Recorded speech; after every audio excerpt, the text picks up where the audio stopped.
Graça e paz, meus irmãos e irmãs, que Deus abençoe a vida de vocês. Estamos aí dando continuidade à nossa série de estudos bíblicos sobre o tema 9 marcas de uma igreja saudável. Já vimos aí 3 dessas marcas e atualmente estamos estudando a 4ª marca de uma igreja saudável. Isto é, um entendimento bíblico da conversão. Uma igreja que se diz saudável, ela cultiva em si algumas marcas, e uma delas é um entendimento bíblico da conversão. A igreja saudável ela precisa entender corretamente, isso é, biblicamente, o que é conversão. E nós já iniciamos esse assunto no nosso encontro passado. Se você não assistiu o vídeo, você pode pesquisar aí no nosso canal do YouTube e ver o nosso encontro passado sobre esse tema, no qual nós já iniciamos a partir de algumas perguntas, procurando entender o que de fato Deus nos ensina sobre a conversão em sua palavra.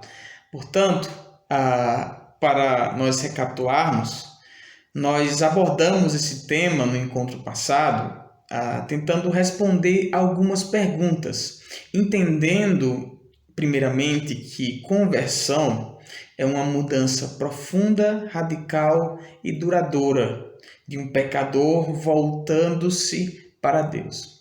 A partir dessa definição, que é um tanto modesta, nós procuramos dialogar com esse assunto a partir de algumas perguntas. Quando pensamos em mudança, nós pensamos em várias coisas e uma delas é se essa mudança é realmente necessária.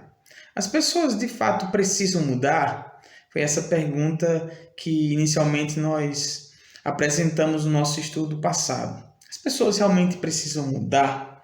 Essa mudança é realmente necessária? E a nossa conclusão foi que sim, tendo com base a carta de Paulo aos Romanos, em que ele explica que todos pecaram e destituídos estão da glória de Deus. E é impossível voltar-se para Deus e não voltar com essa mudança de vida, mudança de hábito, mudança de prazer. E seguindo esse assunto, nós também abordamos uma outra pergunta. Essa mudança é realmente possível? Quando falamos da necessidade da mudança, nós pensamos também se ela realmente é possível. É possível alguma pessoa mudar profundamente, significativamente e de uma forma duradoura? Se as pessoas não mudam, é sinal que também nós não mudamos, né? Então nós abordamos isso, assista lá o vídeo, você vai ver com mais detalhes. E também procuramos responder uma outra pergunta: de que mudança realmente precisamos? Quando pensamos em conversão a partir dessa definição de uma mudança duradoura, profunda e radical, nós podemos muito facilmente confundir essa mudança com pequenos ajustes, com adaptações, com mudanças no comportamento moral. Enfim, quando pensamos sobre essa mudança, nós estamos pensando numa mudança que Deus nos propõe segundo a sua palavra. E essa mudança é a mudança que envolve muitas mudanças pequenas, que juntas compõem essa grande mudança da qual nós realmente precisamos. A mudança a partir dos termos que Deus nos apresenta, a partir dos termos que as Escrituras nos apresentam. E daí nós vimos nesses assuntos, por exemplo, a conversão do apóstolo Paulo, que foi uma mudança drástica, uma mudança radical, uma mudança aos olhos das pessoas da sua época, uma mudança inacreditável. Muitas pessoas não acreditavam na mudança do apóstolo Paulo, e nós concluímos que essa mudança sim é possível a partir desses exemplos. Vimos também os exemplos nos milagres de Jesus, como o endemoniado de Gadara. Houve uma mudança radical na vida daquele homem. É esse tipo de mudança da qual o ser humano precisa, uma mudança que, de fato, ocorre radicalmente, do pecador voltando-se para Deus. Mas para caminharmos um pouco mais dentro desse assunto sobre o entendimento bíblico de conversão como uma marca de uma igreja saudável, nós buscaremos hoje caminhar sobre duas perguntas. Primeira, o que esta mudança envolve? Pensando em detalhes, o que essa mudança envolve? Quando mudamos e chamamos aquela mudança de conversão, o que está envolvido nessa mudança? E segundo, como acontece essa grande mudança? A minha conversão foi desse jeito. Será que Deus, ao converter as pessoas, todas precisam passar pela mesma experiência? O que acontece na hora da conversão? Enfim, esses assuntos nós vamos abordar a partir de agora. Então, respondendo essa pergunta, o que esta mudança envolve? O que está envolvido na conversão? Uma das maneiras da gente responder essa pergunta é pensando o que não está envolvido na conversão. O que esta mudança não envolve. Tem pessoas que passam a pensar equivocadamente sobre conversão, apresentando por elas mesmas as mudanças que devem ocorrer num processo de conversão. As pessoas pensam que pelo fato delas terem levantado a mão, ou seja, estava presente ali, a minha conversão envolveu o levantar da minha mão na hora do apelo, eu recebi a oração do pastor, então, obviamente, eu sou uma pessoa convertida. E não podemos definir a conversão de uma pessoa somente a partir desse ato, desse momento, né? Há também aquelas pessoas que pensam que a conversão envolve simplesmente um assentimento mental. Isso é, a pessoa começa a pensar que pelo fato dela saber das doutrinas bíblicas, dela conhecer que Jesus Cristo morreu por ela, pelo fato dela saber que o batismo é necessário, a Santa Ceia é uma ordem do Senhor e tantas outras doutrinas, ela passa a entender que ela é uma pessoa convertida. Por quê? Isto envolve a conversão. Outras pessoas pensam que a consciência de que a vida cristã é um caminho melhor para ele e para a sua família, faz dele uma pessoa convertida. A igreja é um bom lugar, a igreja é o lugar onde eu tenho os meus amigos, a igreja é o lugar onde os meus filhos são criados, protegidos ali de más influências, de amigos que podem levá-los para maus caminhos. Então, essa convicção que a pessoa traz no coração de que a igreja, a vida cristã é um caminho melhor dentre as opções a serem seguidas, faz com que ela pense que ela é uma pessoa convertida por entender isso. Mas a conversão é muito mais do que isso. Envolve muito mais do que simplesmente concordar com a proposta de vida que Deus apresenta para a sua igreja. Para outras pessoas, envolve apenas uma resolução moral.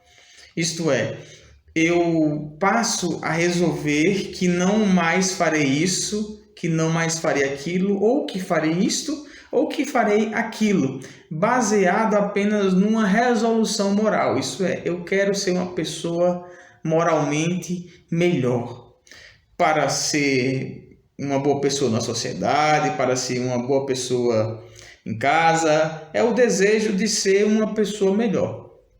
Será que conversão é apenas isso? É apenas o desejo de melhorar como pai, como filho, como esposo?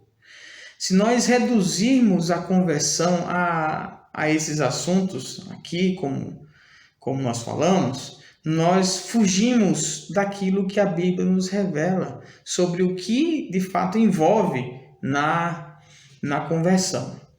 Então, pensando agora no que de fato envolve a conversão, nós podemos pensar em algumas coisas.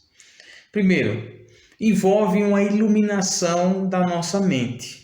Quando pensamos em iluminação da nossa mente, estamos pensando em Deus fazendo com que, a partir do novo nascimento, que é um ato de Deus que precede, isto é, vem antes da conversão, e Deus faz com que, através desse ato, nós venhamos entender o que Ele vê nas coisas, o que Ele entende sobre as coisas e como, de fato, Deus se revela na sua palavra. Em outras palavras, como Deus enxerga o pecado. Quando nós somos convertidos, essa nossa mudança envolve uma iluminação da nossa mente, de modo que passamos a enxergar as coisas como Deus enxerga. Passamos a ver o nosso pecado como, de fato, uma ofensa ao nosso Deus, não como um desvio de conduta, ou não como uma simples doença classificada pela ciência moderna. Não categorizamos agora os nossos atos apenas como um reflexo cultural. Nós passamos, através dessa iluminação da mente, a entender como Deus enxerga o pecado. E não só o pecado, como também tantas outras coisas. Outra coisa que envolve essa mudança é a autêntica tristeza pelo pecado. Eu não simplesmente tenho um remorso, uma decepção pessoal comigo mesmo por não ter alcançado um padrão de moralidade que eu mesmo estipulei para mim. Aqui onde está a diferença quando você entende a conversão apenas como uma mudança moral. Quando ocorre assim, se você não alcança esse padrão moral, você passa a ter uma tristeza, um desapontamento consigo mesmo por não ter alcançado o próprio padrão de moral que você estabeleceu para si mesmo. Então, de fato, é uma autêntica tristeza pelo pecado. Não é um remorso, não é um desapontamento, não é uma decepção consigo mesmo por um padrão moral que você estabeleceu, mas é uma tristeza verdadeira pelo pecado, reconhecendo que esse pecado foi cometido contra um Deus santo, contra um Deus justo e puro. Se nós queremos entender um pouco mais sobre a nossa conversão, sobre a conversão que tem ocorrido no meio da nossa igreja, nós precisamos atentar para esse detalhe. Há uma tristeza verdadeira, profunda pelo pecado. Segue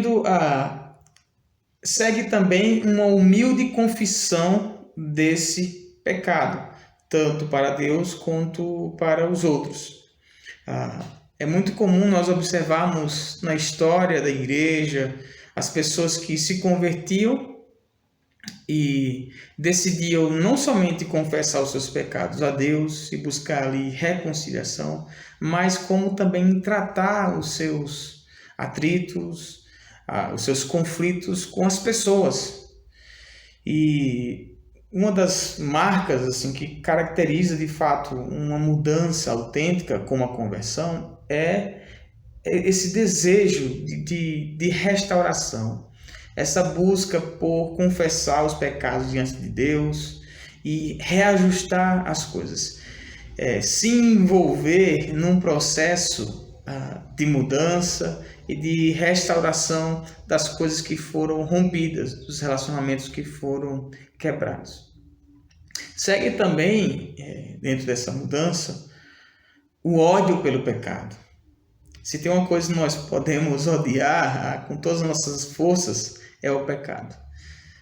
Deus odeia o pecado. Então nós devemos, sim, como Paulo fala, como nós que, em Romanos 6:2, como nós que morremos para o pecado, nós viveremos nele. Então é preciso que nós tenhamos agora um novo prazer, uma nova alegria. Uma alegria não mais direcionada para o pecado, mas uma alegria direcionada para as boas obras, para as obras de justiça. E para que isso seja possível, nós precisamos inserir nesse processo o ódio pelo pecado.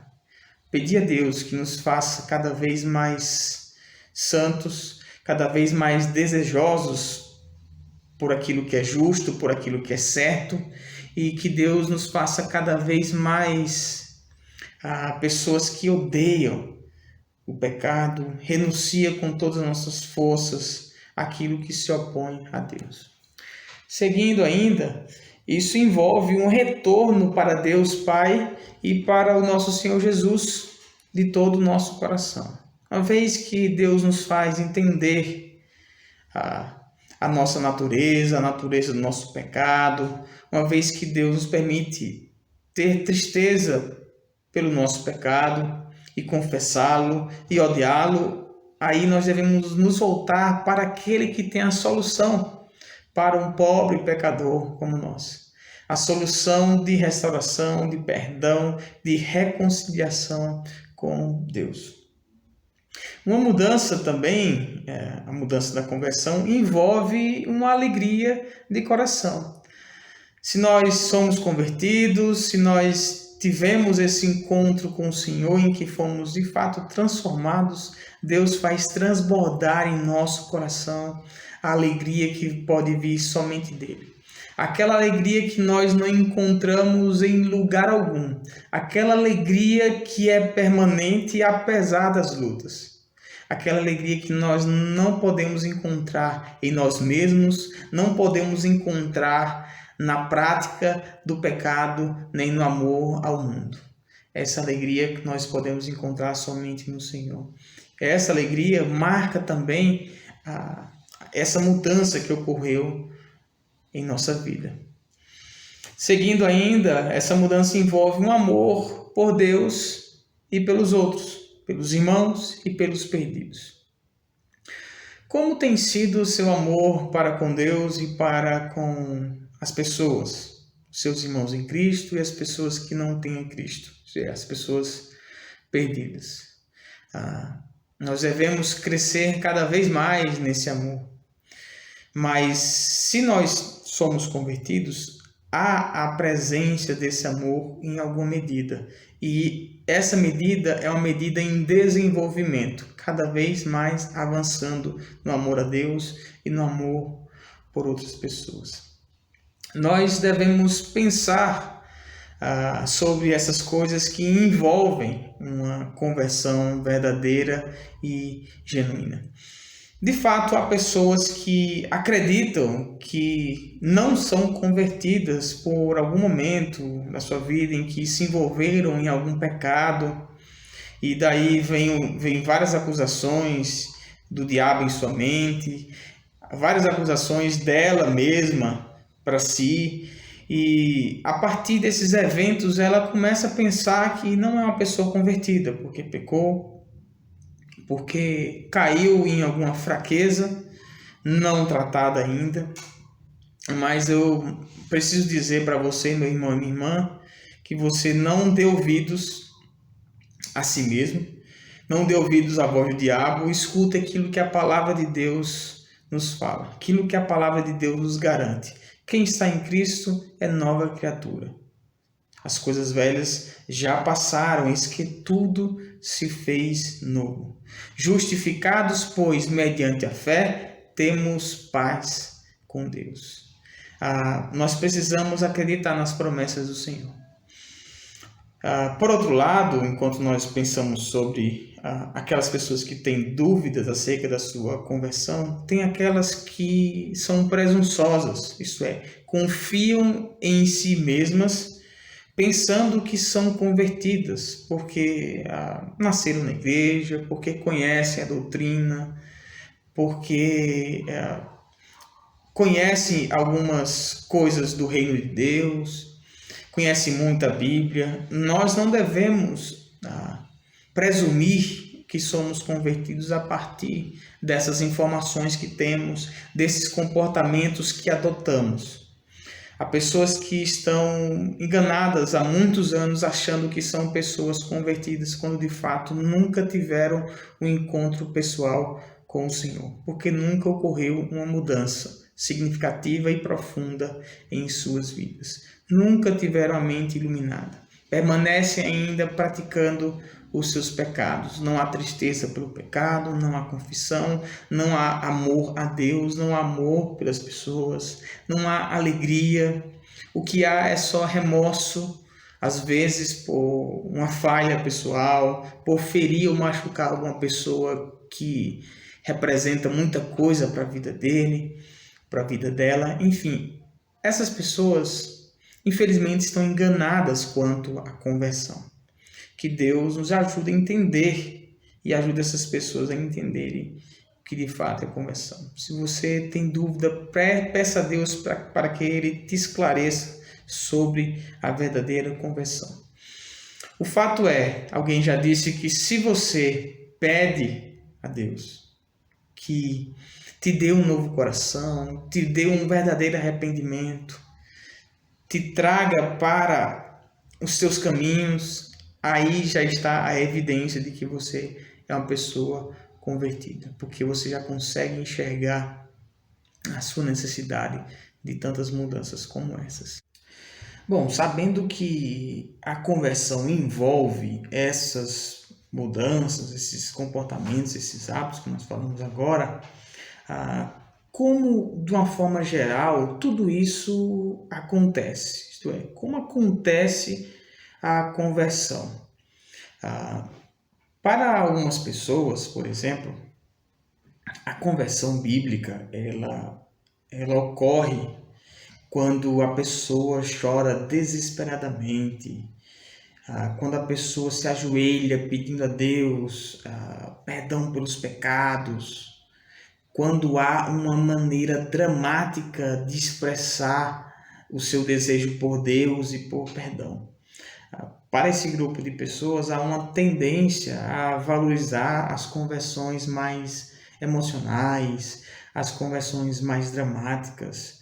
Constantemente você vai ver essas pessoas enfatizando as conversões verdadeiras como aquelas que causam maiores emoções na vida das pessoas que presenciam.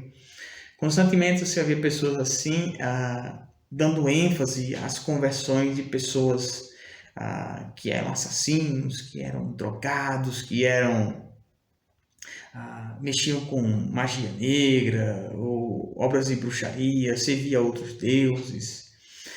Você não vai ver esse tipo de pessoas enfatizando aquela conversão em que a pessoa, por exemplo, cresceu no ambiente da igreja e decidiu seguir a Cristo na sua vida. Para essas pessoas, essa não é a forma mais convincente da verdadeira conversão. A tendência desse comportamento é justamente enfatizar a maneira como a conversão bíblica deve acontecer. Isso é muito perigoso porque como essa mudança deve acontecer?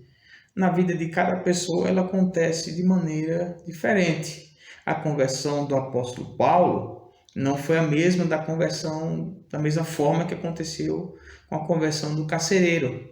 A conversão de Zaqueu não foi da mesma forma que ocorreu com a conversão do ladrão da cruz. A conversão de Agostinho, de Lutero, não foi a mesma que ocorreu com a conversão de C.S. Lewis, por exemplo.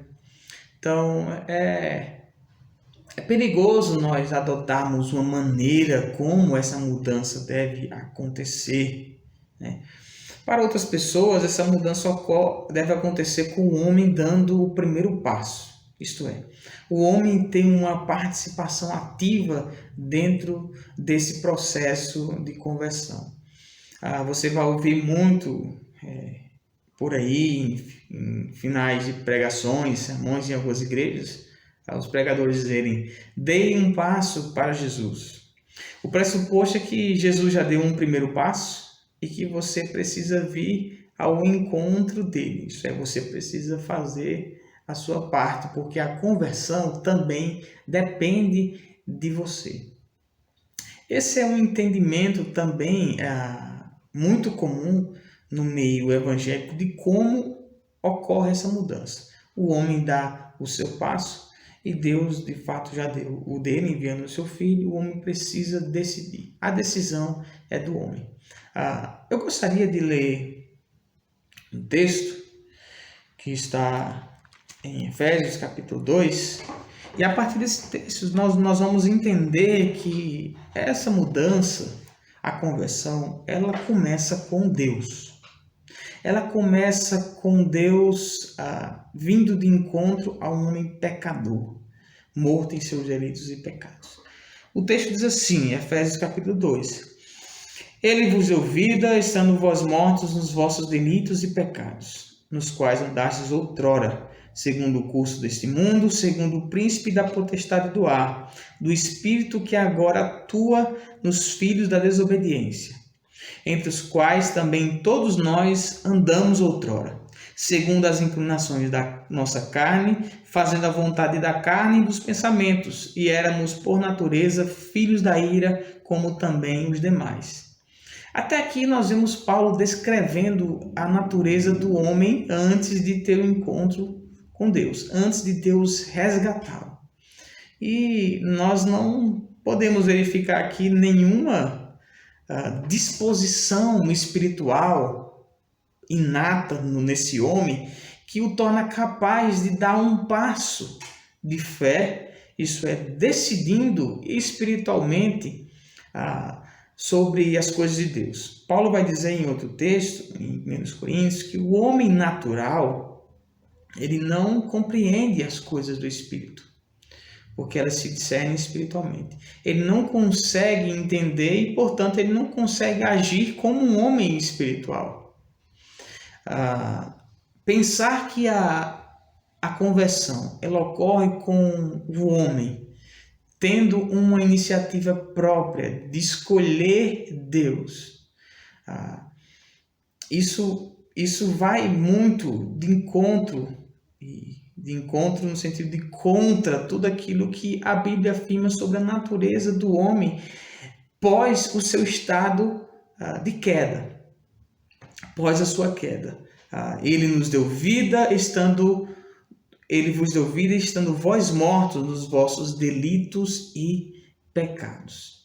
A Bíblia apresenta o homem como um morto em seus delitos e pecados. Isso não significa que nós não fazíamos nada antes de termos encontro com Cristo. Fazíamos, mas nós fazíamos no âmbito e nos limites de alguém que está morto. Alguém que está morto nos seus delitos e pecados só consegue fazer e praticar o pecado. É dessa forma que a Bíblia descreve o homem incapaz de buscar a Deus. Na história da igreja, muitos teólogos entenderam isso como uma depravação total. Isso é, o homem não tem a capacidade alguma de decidir por coisas espirituais para Deus. Ele não tem a condição em si mesmo de escolher se arrepender, escolher ter fé. Ele precisa de algo que faça com que ele tenha essa capacidade. E é Deus que faz isso. É Deus quem faz com que o homem tenha essa capacidade. E é isso que Paulo vai falar no versículo 4. Mas Deus, sendo rico em misericórdia, por causa do grande amor com que nos amou, e estando nós mortos em nossos delitos, nos deu vida juntamente com Cristo. Pela graça sois salvos. Nas palavras do apóstolo Paulo, nós nos encontrávamos mortos e Deus decide nos dar vida. É curioso porque alguém já comparou esse momento da conversão como a nossa vida comum. Nós não entendemos como nascemos. Nós sabemos porque nos contaram. Mas em algum momento da nossa vida nós nos deparamos com a vida. Em algum momento da nossa vida que nós não conseguimos definir precisamente qual, nós, como se diz no ditado popular, nós nos entendemos por gente. Nós entendemos que éramos seres vivos, pessoas. Mas nós não conseguimos marcar o momento exato em que percebemos isso. Alguém já comparou esse nosso processo de conversão com esse nosso processo da vida. Assim como nós não entendemos, não conseguimos entender o momento e precisar o momento em que nós nos entendemos por gente, nós não conseguimos determinar e precisar o momento em que Deus nos fez nascer de novo. É bem certo que haja um evento específico, um evento sim específico em nossa vida que marque a nossa percepção das realidades espirituais. Mas fora esse evento, nós não conseguimos definir quando nós nascemos. E é isso que aconteceu conosco. Deus nos deu vida, estando nós mortos em nossos delitos e pecados. É o que Jesus fala a Nicodemos: necessário é nascer de novo, isso é, nascer do alto. Para Jesus também, João, nesse mesmo evangelho em que ele fala com Nicodemos, João capítulo 6, ninguém pode ir a ele se o Pai que o enviou não trouxer. Ninguém pode vir a mim se o Pai que me enviou não o trouxer. Ele fala isso em João, especificamente no capítulo 6, e no versículo 37. No 37 ele diz assim: todo aquele que o Pai me dá, esse virá a mim. Todo aquele que vem a mim, de maneira nenhuma lançarei fora. O versículo 44, ninguém pode vir a mim se o Pai que me enviou não o trouxer. Portanto, a conversão é um ato soberano de Deus, trazendo os pecadores mortos em seus delitos e pecados para a vida. A partir desse momento, o convertido, o recém-nascido, vamos dizer assim, ele passa a ter a capacidade de tomar aquelas atitudes que nós vimos agora há pouco, de confessar os seus pecados, porque a partir desse novo nascimento é que ele começa a entender as coisas como Deus entende. Ele passa a enxergar as coisas como Deus vê. Então, de uma forma geral, ainda que para cada pessoa especificamente a conversão feita por Deus ocorra de uma forma singular, seja ela mais emocional, mais dramática, ou simplesmente uma conversão mais intelectual, o que precisamente ocorre e que biblicamente é inegociável é o fato de Deus trazer pecadores mortos à vida. Como os pecadores expressarão essa ação de Deus, ou reagirão a essa ação de Deus, nós vemos que há uma pluralidade de situações. Deus decide dar vida a pecadores mortos. O texto continua em que ele diz assim: pela graça sois salvos, e juntamente com ele nos ressuscitou e nos fez assentar nos lugares celestiais em Cristo Jesus, para mostrar nos séculos vindouros a suprema riqueza da sua graça em bondade para conosco em Cristo Jesus. Porque pela graça sois salvos mediante a fé. E isso não vem de vós, é dom de Deus. Então, para o apóstolo Paulo, toda a obra da salvação que envolve a fé, que envolve o arrependimento, que envolve a conversão, justificação, enfim, é obra de Deus. É pela graça. Não é de obras, não vem por obras, como ele fala no versículo 9, para que ninguém se glorie. Ninguém pode ter diante de Deus um mérito pela salvação. E, portanto, quando nós pensamos como essa mudança, essa conversão ocorre com Deus, e Deus, ao fazer com que o homem nasça de novo, o homem toma algumas decisões. E aqui é um ponto importante de nós destacarmos. Quando nós negamos que o homem tem alguma participação ativa e de mérito nesse processo de salvação, nós não queremos excluir a ação do homem dentro desse processo também. Por quê? Quando nós olhamos para texto como esse, não é Deus quem tem fé. Não é Deus que se arrepende. Não é Deus que se converte. Então, você vai ver claramente que é o homem que tem fé, é o homem que se arrepende, é o homem que pratica essas mudanças. E, portanto, nós não podemos negar que haja uma ação humana nesse processo. O que nós não podemos afirmar é que essas ações trazem algum mérito para o homem dentro desse processo de salvação, porque isso não é por obras. Na verdade, o homem só é capaz de fazer isso que ele faz, de se arrepender dos seus pecados, de passar a odiar os pecados, de amar a Deus e as pessoas, porque o próprio Deus já o fez nascer de novo. O próprio Deus, como na expressão bíblica, já deu um novo coração.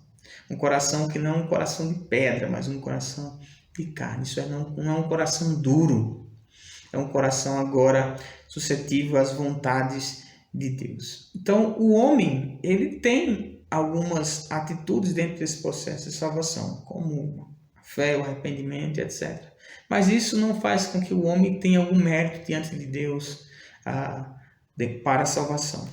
É um ato soberano de Deus que decide dar vida a pecadores mortos em seus delitos e pecados. E a partir desse novo entendimento, e esse novo nascimento, é o que o texto vai dizer, por exemplo, no versículo 10, do capítulo 2 de Efésios. Pois somos feitura dele, criados em Cristo Jesus para boas obras, as quais Deus de antemão preparou para que andássemos nelas. Então, o homem ele não é salvo pelas obras, mas ele é salvo para as obras.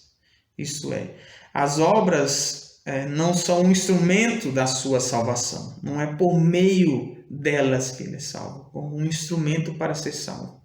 Mas é para as boas obras, isto é, as boas obras são a finalidade para a qual Deus salvou você e a mim. Então, quando nós pensamos como essa mudança acontece, nós podemos pensar nesses assuntos, nesses aspectos. Que Deus abençoe a sua vida, que, de fato, como igreja do Senhor, você que está assistindo esse vídeo, entenda que nós precisamos ter um entendimento correto, bíblico, do que vem a ser a conversão, para nós lidarmos com nós mesmos, para nós lidarmos com pessoas na nossa igreja, ou no nosso trabalho, em qualquer outro lugar que afirmam ser convertidos, e que nós possamos dar uma orientação bíblica acerca desse assunto. Vamos orar e agradecer a Deus por esse tempo. Senhor, meu Deus e Pai, nós queremos louvar o Senhor, porque o Senhor nos alcançou. O Senhor nos deu vida quando nós estávamos mortos. Isso é obra do Senhor. Não há nenhum mérito nosso nisso. Nós queremos pedir ao Senhor que agora, salvos pela graça, por meio da fé, o Senhor nos ajude a tomar as atitudes que competem a nós, as atitudes que refletem a vida de um salvo, e possamos sim andar nas obras, nas boas obras que o Senhor preparou para nós. Possamos entender a conversão como um ato do Senhor. E que em nome de Jesus, o Senhor também faça com que todos os nossos irmãos entendam isso também. Amém.